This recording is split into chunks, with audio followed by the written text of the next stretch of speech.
Let's talk stress and posture. And to begin, let's make one thing clear. Stress is not something to eliminate. Yes, you heard that right. Stress is essential. It's the fuel for growth, adaptation, and evolution. It strengthens your body, sharpens your mind, expands your limits so you can fully engage in the game of life. But here's the problem. When stress becomes chronic and unprocessed, it doesn't just stay in your head. It shapes your body, locking you into defensive, rigid postures that reinforce the very stress you're trying to escape. So today, we're going to break that cycle by working with the body first. But first things first, what is stress? It is a physiological response to challenge and change. Whether it helps or harms depends on three main things.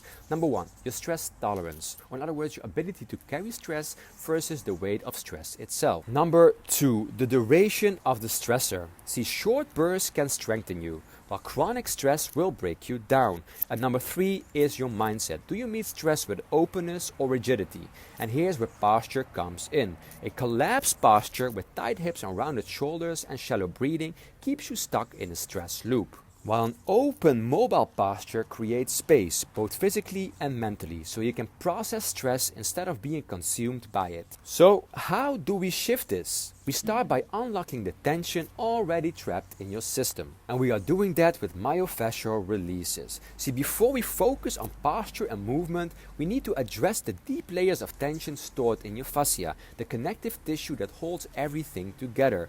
When fascia becomes dehydrated and stuck, it limits mobility, restricts blood flow, and reinforces a braced, stressed out posture. Releasing the next few areas will help to improve nervous system signaling, enhance circulation and cellular function, and free up movement before working on dynamic patterns itself. So let's go into it. We'll kick off with a hip flexor release. See, the hip flexors tighten under stress, pulling you into a protective hunch posture. Find the bony front of your hip just below your waistline. Use your fingertips to apply deep, slow pressure into the soft tissue beside the hip bone. Gently explore small, circular motions, breathing slowly and deeply. If you find a tight spot, hold and soften into for 60 to 90 seconds. This resets your center of gravity and frees your lower body from its braced state. Next, after the hips, we're going to be releasing the pectoral area. A tight chest pulls your shoulders forward, compresses your breathing, and reinforces a defensive posture. Here's how to do it. Apply pressure to the chest muscles near your collarbone and sternum. Move slowly in small circles, breathing slowly and deeply again. If you find a tense spot, hold for at least 60 seconds and let the tension release.